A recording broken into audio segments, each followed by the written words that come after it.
Cláudio, muito obrigado pelo convite. Para mim foi um convite muito interessante, porque tem 2 anos que eu estou aqui na Suécia e eu sou professor de Ciência da Computação da Linnaeus University. E eu sempre, como eu vim recente no Brasil, né, eu tenho pouco tempo que eu estou aqui, eu fiz toda a minha carreira acadêmica no Brasil. Eu achei muito interessante esse convite, justamente por estar unindo pesquisadores, que é a minha carreira, né? Foi a minha carreira durante toda a minha vida, e pesquisadores brasileiros na Suécia. Eu achei uma ideia sensacional. E eu tenho muito interesse em estar participando disso também. Então, muito obrigado pelo convite. Rapidamente, assim, sobre a minha carreira. Bom, eu sou de Minas Gerais, de Uberlândia. Fiz graduação, mestrado e doutorado na mesma instituição. Então, assim, minha carreira realmente inteira foi no Brasil. Eu sempre tive desejo de ir para fora, mas vocês veem que eu terminei meu doutorado em 2020. O que aconteceu em 2020? Então eu fui para a USP, mas eu acabei trabalhando remoto na USP, quase não fui lá presencialmente, justamente por conta da pandemia. Fiz o meu pós-doutorado lá, cheguei a passar em várias para a Europa, mas eu não consegui vir por conta de... Não quis esperar, né? Porque era muito incerta a época. Como eu falei, eu sou de ciência da computação, mas na minha área assim, específica, de visualização de dados. E hoje, como a gente já mencionou, né, tem 2 anos que eu estou aqui, fui contratado como professor, né, a Honda vai anunciar assim na Lecture. Bom, acho que foi esse artigo que vocês me acharam, né? E esse aqui é uma história interessante desse artigo, porque quando eu fui contratado como professor aqui na Suécia, um dos requisitos para poder orientar alunos é eu fazer um curso de supervisão de PhD. E eu fiz o curso aqui em Malta. Então esse artigo acabou nascendo aqui, foi o artigo do curso. E eles me perguntaram assim, o que você fala, o que você quiser. E eu acabei vindo do Brasil, eu falei, eu estou aprendendo como que era o sistema aqui, de doutorado aqui. Eu falei, vamos comparar o sistema do Brasil com o daqui. Só que é interessante porque eu já apresentei isso aqui algumas vezes para suecos. Então, assim, eles me criticam na minha tabela em Brasil contra a Suécia, eles criticam que eu falei tudo errado lá da Suécia. Agora vocês vão ver pela primeira vez eu vou receber feedback da outra vertente. Então, assim, por que, né, falar disso? Eu acho que é interessante, e isso também vai ao longo da minha apresentação, que é importante, né? Eu acho importante conhecer, né, os 2 mundos, e eles gostaram muito também quando eu apresentei o lado brasileiro. Uma troca, né? Eu acho que tem lados positivos e negativos nos 2. Então, pode fazer. Essa é a minha tabela. Lembrando que essa é a minha visão, tá? Eu sou da UFO, de Uberlândia, né? Uma universidade muito grande. Passei na USP, que por outro lado acabei indo para uma universidade com muito recurso financeiro. Como eu não fiz minha graduação, mestrado, doutorado, eu não tenho tanto a visão de doutorado lá. Mas essa é a minha percepção. Então, como aqui tem gente de todos os estados, eu sempre para conversar, eu vi que tem muitas visões diferentes. Provavelmente isso não é, eu até menciono isso no artigo, né? Essa é a minha visão pessoal, eu tentei somarizar, mas não necessariamente é a mesma percepção que todo mundo tem. Mas eu trouxe alguns aspectos no meu artigo, a gente menciona alguns aspectos que eu trouxe para comparar, né? E eu acho que, assim, infelizmente, essa primeira tabela, ela vai muito contra a gente, né, no Brasil, que é a parte financeira. Então, assim, aqui é até difícil dizer um ponto negativo, positivo do Brasil comparado com a Suécia, porque aqui realmente o aspecto financeiro é muito mais forte, né? A gente tem muito mais apoio. E uma coisa que me chamou muita atenção quando eu vim para cá, e eu fui aprendendo o que era um doutorado aqui, é que a minha visão de doutorando lá no Brasil, eu era um aluno bolsista. Eu demorei 1 ano para conseguir minha bolsa, ou seja, eu paguei para trabalhar por 1 ano, sempre fui revoltado com isso. E aqui a pessoa sai contratada se ela tiver um emprego. Doutorado aqui é um emprego. Isso, assim, para mim, explodiu minha cabeça. Assim, como assim, um emprego? A pessoa tem férias, eu nunca me falaram em férias. Então, tipo assim, minha bolsa era R$2.000. E assim, eu sobrevivia com R$2.000 porque eu morava com os meus pais. Porque não tem condição. Você não paga um aluguel. Lá em Uberlândia não paga um aluguel. E aqui você tem um contrato de trabalho, é uma outra realidade, é uma outra perspectiva. assim, infelizmente a gente não tem competição nenhuma nesse sentido, né? A gente não consegue se destacar. Mas acho que tem outros pontos também, a questão de benefício, né? Eu até vou falar que na USP no passado tinha questão de convênio, mas parece que mais recente, acho que o aluno já não consegue ter mais. O pós-doc eu não tinha convênio. Aqui você tem sistema de saúde sueco, você tem direito à aposentadoria, você está contando com as suas contribuições, tá tudo, é um emprego formal, né? Talvez aí o único ponto que pode ser mais obscuro, assim, se a gente tem alguma vantagem ou não, pelo menos na minha experiência no meu doutorado, o doutorado daqui, dos alunos que eu tenho, que eu oriento hoje, eles têm uma porcentagem, que a gente geralmente aloca para eles, 20% do tempo deles, que eles precisam fazer atividades de teaching, tá ajudando a gente, né, nas disciplinas, como os professores. Lá no Brasil era um pouco menos formal, pelo menos na minha experiência, eu não tive tanto isso. Não sei dizer nem se é ruim, porque também é bom para o aluno, apesar de ser, dependendo, pode ser uma carga grande, então nesse sentido é ruim aqui. Mas se for bem controlado pelo supervisor, eu acho que isso consegue ser mais balanceado, né? E isso, passou. Por outro lado, saindo desse aspecto financeiro,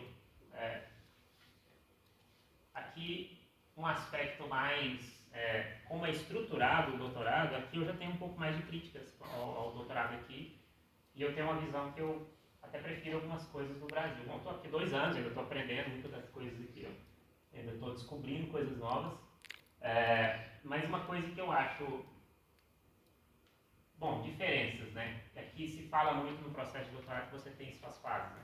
Você tem que fazer o nosso primeiro ponto ali, que eu chamei de processo de formação. Aqui você tem que fazer o seminário, você tem um seminário de 10%, 25%, 50%, você vai basicamente reportando o seu progresso durante o seu doutorado. Quando eu fiz o meu doutorado lá na UFO, a gente só tinha o que a gente chamava de qualificação, que geralmente era no meio do curso. Não sei se, talvez aqui eu tenha um pouco de dúvida o que seria melhor. A questão da própria qualificação também tem algumas leves diferenças, né? Aqui a qualificação acaba entrando em um dos seminários ali, seria, né? Só que seria várias qualificações, talvez, mas a gente tem uma qualificação oficial, esqueci qual das porcentagens que se faz isso, aqui na Suécia. Mas você tem essa questão do oponente externo e tal. Eu acho menos formal do que no Brasil, eu gosto mais do Brasil, porque lá, quando eu fui fazer a minha qualificação, era como se fosse uma prévia da banca, né? Você sentava com os professores e você fazia uma apresentação quase como se fosse a sua defesa. Eu achei que isso era muito bom quando eu fiz isso no Brasil. Essa parte de revisões da tese aqui tem essa tradição do nailing, né? De você bater sua tese lá com o martelo. Eu acho legal a tradição. Só que eu acho ruim que depois que, pelo menos as teses que eu vi aqui, você submeteu sua tese e aquela versão acabou.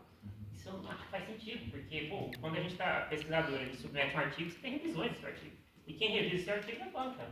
Lá no Brasil era muito mais dinâmico esse processo. Eu submetia minha tese, vinha uma enxurrada de revisões, a gente apresentava, eu revisava, submetia a minha versão revisada. Aqui você submete a versão que não acho que eu não chamaria de completa, porque você não tem a opinião você não tem a opinião da banca, né? Que eu acho que é muito importante. E uma coisa estranha aqui também, parece que isso aqui não sei se é oficial em toda a Suécia, mas que eu vi que na apresentação, aqui tem uma questão de oponente, ainda acho meio confuso isso, mas parece que o oponente lidera a discussão da banca.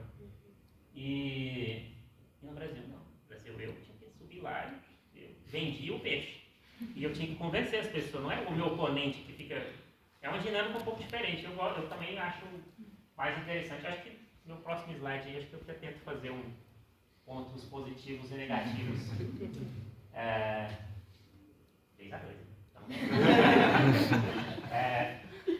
mas, de novo, isso aqui é a minha experiência, é a minha opinião, essa parte é a opinião também, então não tem um certo e errado, né? O artigo é mais uma discussão, né? Não tem uma verdade universal. Mas isso, quando eu fui convidado, eu acho que esse era o foco, mas eu tenho um projeto também que eu toco lá na minha universidade, que eu acho que casa muito bem com tudo. Porque, na verdade, quando eu cheguei, eles falaram para mim assim, vamos abrir uma vaga de doutorado. Aí fizeram o curso. Eu não posso ser orientador oficial ainda, porque eu preciso ser docente aqui, mas eu posso ser um orientador, que no futuro, em breve, eu posso virar o orientador principal. Então, se abrir uma vaga de doutorado. E que é difícil recrutar, cara. Eu fico assim, cara, vocês não viram minha tabela? Eu fui lá no Brasil, divulgar a vaga, e tipo, as pessoas... é frio. Pô, meu amigo, deixa eu te mostrar. Não tem mal, não é possível, eu estou falando grego aqui. Então, tipo assim, é difícil de recrutar e de se formar pessoas capacitadas e Malmo ainda é uma cidade maior. Eu sou de Växjö, né? Então é uma cidade menor ainda e tem menos visibilidade, é mais escondida ainda.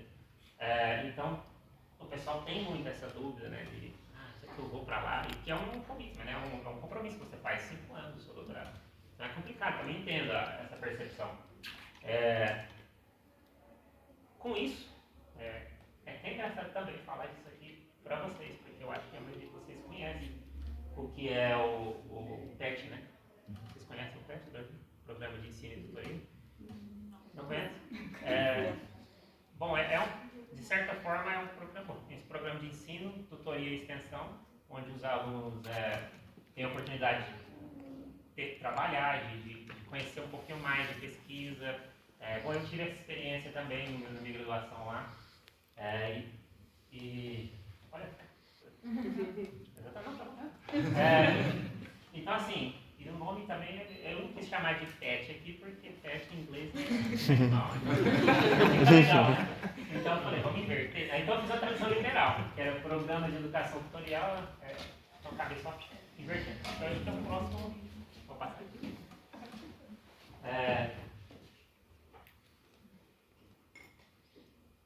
Então foi assim que eu traduzi, né? Tutorial Education Program.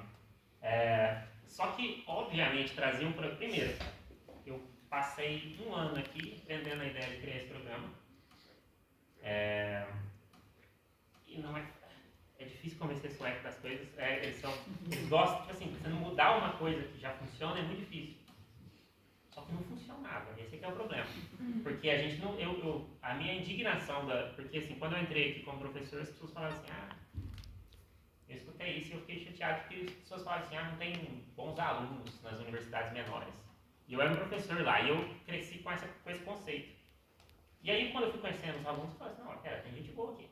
Não é que não tem gente boa, a gente só não faz nada para eles. Tipo, não tem oportunidade deles se destacarem. E eu achava que eu tinha essa questão do PET na minha cabeça, eu falava assim, caramba, se a gente conseguir alguma coisa, fazer alguma coisa parecida com o que tem lá, a gente coloca um grupo de alunos no spotlight, né? Dá um pouco de atenção para esses alunos. Então, com isso eu falei, preciso colocar, só que convencer eles de botar uma ideia nova é difícil. Então, assim, mas eu acho que estamos rodando há 1 ano, então está saindo. Então, assim, só falando um pouquinho dos pilares, né, que a gente tem 3 pilares aqui, ensino, pesquisa e extensão. O que é a ideia? Talvez isso aqui, para quem conhece o PET no Brasil, a minha experiência lá é um pouco diferente. Quando no Brasil, eu fui monitor também de disciplinas, mas eles contratavam as pessoas separadas. O monitor é basicamente a pessoa que ajuda o professor, né? O aluno que tem a oportunidade de ajudar o professor. Aqui já existe, né, que eles chamam de amanuenses em sueco, mas que é o teaching assistant, né, que ajudam os professores. Só que isso não era vinculado a nada, era um cargo que eles oferecem para os alunos, assim, faz um contrato, o aluno tem, e depois vai embora e desaparece, não tem mais relação. Então, por exemplo, e aqui que tem o dinheiro, esse é o ponto importante, porque aqui que hoje tem o dinheiro nas universidades, porque de toda forma eles já precisam contratar um aluno. Então, eles têm esse dinheiro para contratar um aluno. Então eu falei, então tenho dinheiro, eu preciso contratar, vamos contratar dentro do programa. Só que aí eu queria oferecer oportunidade para esses alunos fazer algo a mais. Não só ser o PA, né? Ser alguém que também faz outras coisas. Que seria o segundo ponto, que é a pesquisa, né? Que na verdade eu acho que é aí que mora. Porque quando eu fui conversando com os alunos assim, primeiro, eu sou da área de computação. Isso tem 2 problemas graves, que é o mercado de trabalho é muito atrativo, as empresas empresas pagam muito bem, então as pessoas não têm interesse nenhum na área acadêmica. E é muito mal representado por mulheres. É um mercado que praticamente não tem mulheres. Ó, nas universidades, né, quase não, até tem, mas assim, no nosso corredor lá de professores são só homens. E nós estamos na Suécia. Gender balance aqui é um critério pesadíssimo. Então, todo o processo que a gente abre para contratar, a gente escreve que é importante a questão do gender balance e tal, e não tem. Por quê? Porque essas pessoas vêm da base, até tem mulheres aqui nos nossos cursos, mas elas não têm interesse em continuar. Então, assim, são 2 pontos que a gente tenta resolver aqui. E essa questão da pesquisa, ela vem... Né, eu sempre tive isso na minha cabeça, assim, estou conversando com os alunos, eu falava assim, o que é pesquisa? Aí eu falava assim, jogar alguma coisa no Google. Eu fiz perguntar para o Google o que é. Aí eu falei assim, caramba, as pessoas não sabem o que é pesquisa. Aí tem todo mundo na pesquisa. Então, tipo assim, tudo que eles conhecem de área acadêmica é a coisa chata, de você sentar e fazer uma prova. Eu odeio estudar, eu não quero ler esse livro. Então, eles só têm a visão ruim da área acadêmica, que eles odeiam o professor, odeiam a matéria, odeiam tudo. Mas eles não conhecem que tem um mundo aí de pesquisa que